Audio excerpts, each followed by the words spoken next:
આજે આપણે બનાવીશું જામફળનું શાક। તેના માટે મેં 500 ગ્રામ જામફળને લીધા છે। આપણે આજે જામફળનું શાક બીયા વગર બનાવીશું।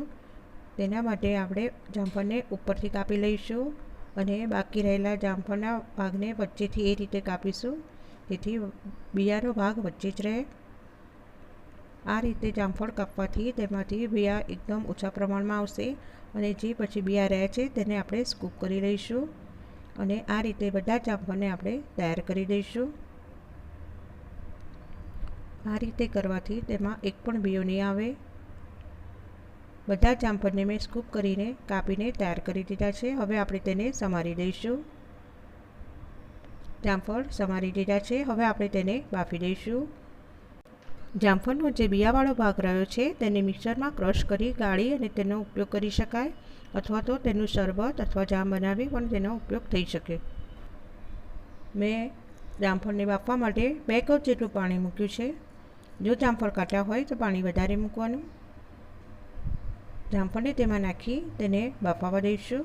જામફળને 5 મિનિટ સુધી બાફી લેવાના છે। 5 મિનિટ થઈ ગઈ છે। જામફળ બફાઈ ગયા છે। હવે આપણે તેને એક ચાળણીમાં કાઢી લઈશું અને તેનો વઘાર કરી દઈશું। વઘાર કરવા માટે મેં એક કઢાઈમાં 3 થી 4 ચમચી તેલ લીધું છે અને તેમાં રાઈ, જીરું, હિંગ અને મરચું નાખી તેને સાંતળી દેવાનું છે।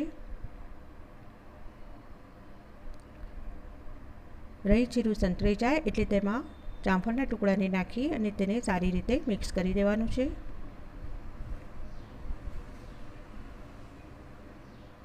શાક સારી રીતે મિક્સ થઈ ગયું છે। હવે તેમાં આપણે મસાલા કરી દઈશું। મેં આમાં પહેલાં મરચું નાખ્યું છે। તમે વધારે જોઈએ તો તેમાં મરચાં નાખી શકો। સ્વાદ અનુસાર મીઠું નાખીશું। 1 થી 1.5 ચમચી જેટલું ધાણા જીરું નાખીશું।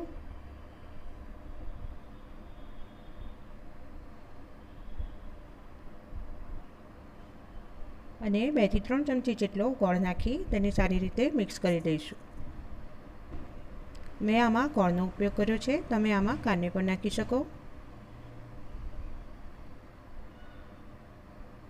બધા જ મસાલા સારી રીતે મિક્સ કરી દઈશું। બધા જ મસાલા સારી રીતે બળી ગયા છે। હવે આપણે તેમાં પાણી નાખી દઈશું। મેં આમાં અડધો કપ જેટલું પાણી નાખ્યું છે।